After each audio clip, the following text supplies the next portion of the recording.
dan juga doktor. Nama saya Mona Koretili Joni dari University UMS Sabah, Faculty Business Economic Accountancy, dan penilai saya adalah Dr. Sharifah Hanum Ali. Okay, saya akan teruskan dengan tajuk penyelidikan saya, iaitu impak kualiti perkhidmatan terhadap kesetiaan pelanggan dan kepuasan pelanggan dalam industri perkhidmatan telekomunikasi di Malaysia. Saya akan teruskan to the next slide, which is the kandungan for the slide, and then I will move on to the following slide, iaitu pengenalan untuk penyelidikan tersebut.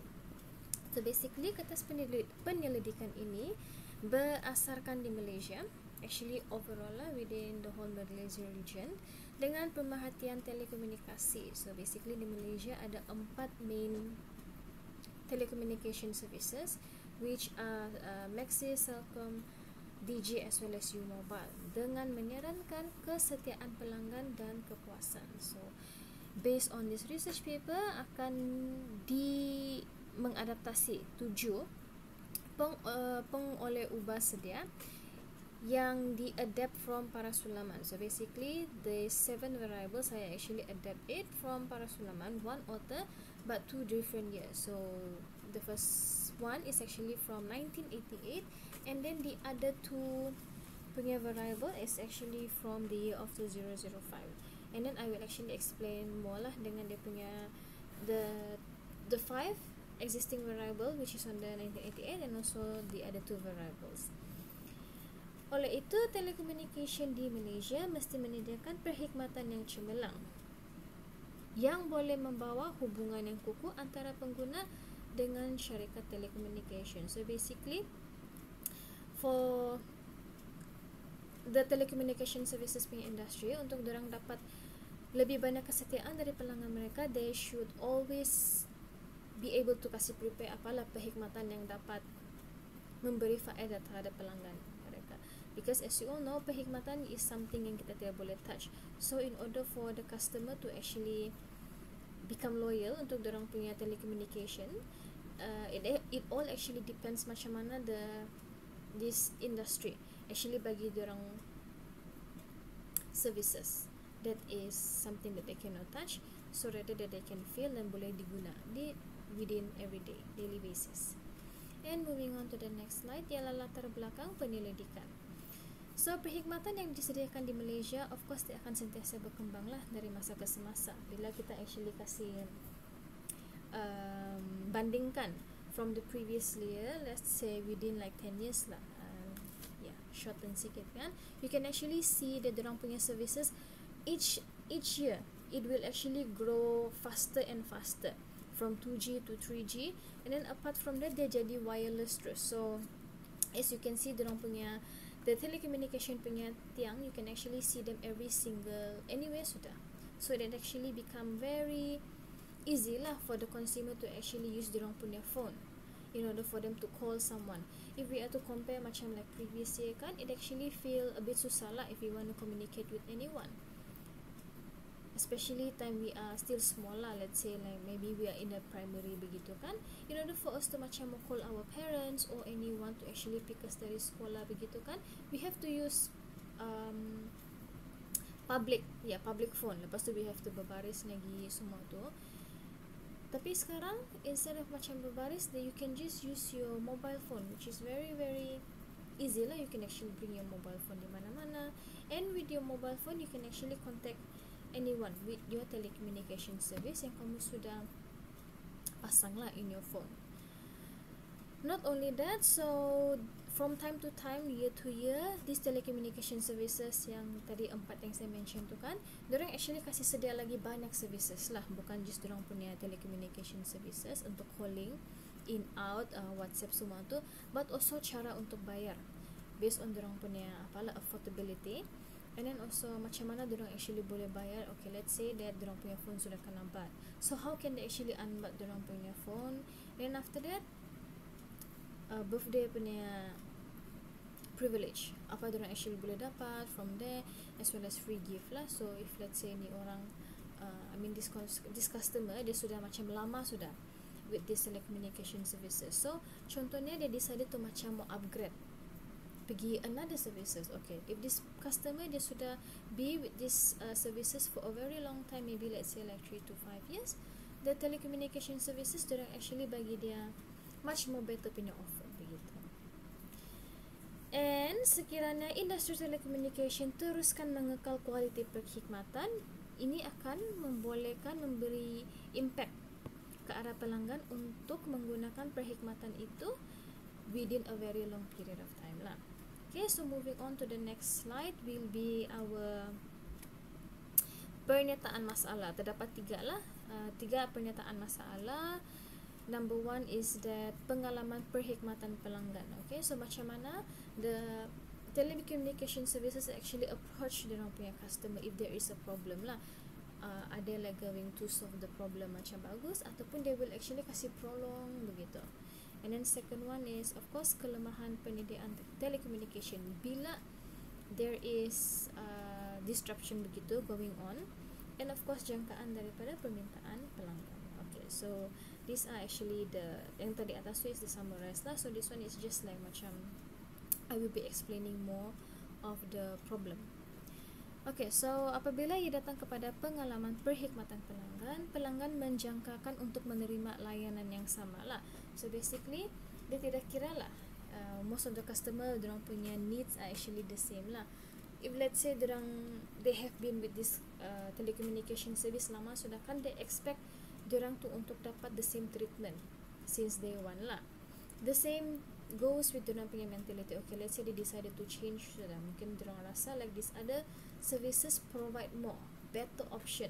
So bila dorang pergi ke ada option punya telecommunication service, they would want to have the same kind of treatment, yang layanan yang dorang sudah dapat on the first time lah, because there are either two things. Number 1, dorang akan dapat layanan yang lebih baik ataupun layanan yang the same begitu. So if it's the same, then the customer would definitely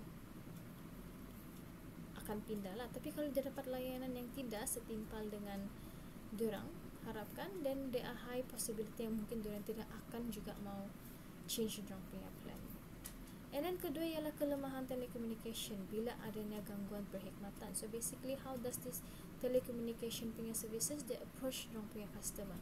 If let's say there is a problem, kan macam mana dorang actually tell dorang punya customer? Is it through SMS ataupun is it through maybe give a bit of a deduction begitulah. And then the last one is that permintaan dari pelanggan. So bolehkah tidak these telecommunication services kan dorang keep up with the customer demand, because bila kamu nampak kan memang the world keep on evolving bah, getting more modern semua tu. So from last time our phone used to be very big, lepas tu kami tidak boleh bawa pergi mana-mana.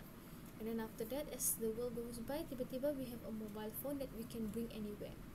And then when it comes to internet connection pula, last time it was not macam wireless punya style lah, like you can get connection anywhere you are at. Last time you actually have to use a cable, tapi now it's different. So from there, whether or not this telecommunication company, not just one lah, but all of the telecommunication company kan, whether or not they can always keep up with the demand of the customer from time to time, kasih upgrade dia, it will be of course dorang akan rasa a bit pressure lah, but that is something that they need to keep on doing in order to get the customer punya loyalty as well as dorang punya attention.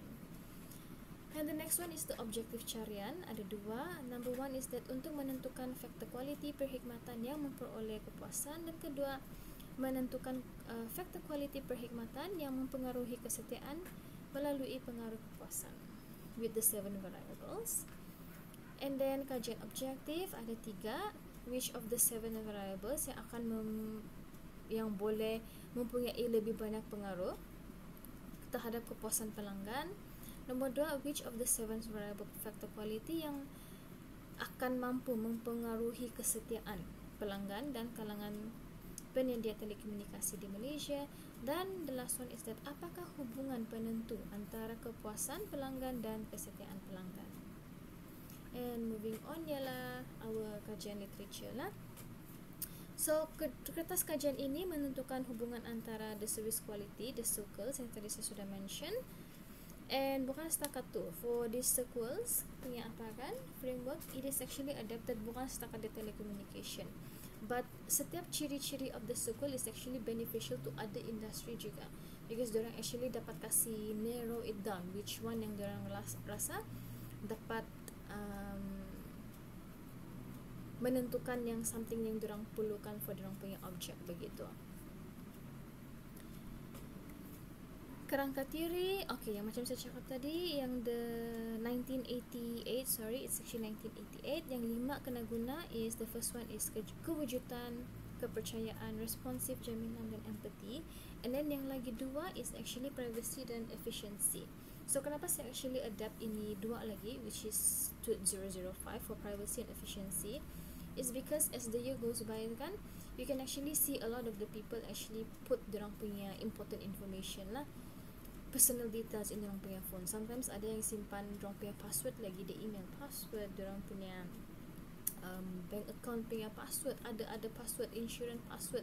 Of course they cannot remember kan, so they decided to like maybe put a very secure punya folder, a very private punya folder where they can actually keep all of that information. So from there, whether or not this telecommunication service punya privacy dia betul-betul dapatkah tidak help the customer to actually keep their privacy, and whether or not it is efficient. So all of this, whether or not it's efficient, not only for privacy but in terms of dorang punya reliability, macam mana dorang punya respon, empathy, semua tu, it's all actually connected. So tujuan kedua pemboleh guna tambahan tadi yang like saya cakap ialah untuk membimbing pengguna terhadap privacy, kerana ia melibatkan lebih banyak pengguna bimbang apabila ia berkaitan dengan pendedahan internet. Dan ini adalah itu propose punya framework. And I move on. Alright, so dalam kajian ini terdapat 3 hipotesis. So hipotesis number 1 is that terdapat hubungan positif dengan kualiti perkhidmatan dan kepuasan pelanggan. Hipotesis kedua ialah terdapat hubungan positif antara perkhidmatan pelanggan dan kesetiaan dengan pelanggan. Dan the last one is that kepuasan pelanggan ialah peranan pengantar antara kualiti perkhidmatan dan kesetiaan pelanggan. Dan if I move on, ini ialah actually ujian hipotesis. It is actually directly lah yang saya dapat from my research paper. So saya belum lagi translate dia, but this is actually saya punya data that has been obtained lah. So memang kewujudan dan juga reliability, dan the last one is efficiency. Memang it is actually supported when it comes to a customer satisfaction lah. So it is connected with these 3 variables. Hypothesis number 2 is that there is memang ada apalah positive punya relationship, hubungan dengan customer service dan juga customer loyalty. Dan yang ketiga pula, ini yang kena translate. Okay, hipotesis ketiga, kewujudan dan juga efficiency is supported lah bila ada berkaitan dengan customer punya loyalty. So the last one ialah had kajian. So berdasarkan kajian tersebut memang dia ada had lah. The first one is berdasarkan pengumpulan data. Oleh kerana bila saya actually collect ni data kan, it is actually within the Sabah region. It is actually not the whole Malaysia. Memang dia actually ada sampai like within certain part of Malaysia, tapi most of the data collected memang di Sabah.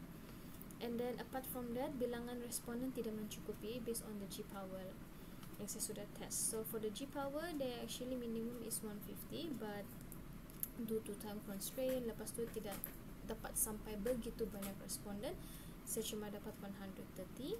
And last one is that responden yang menggunakan services jauh lagi lama, itu can actually give an impact lah.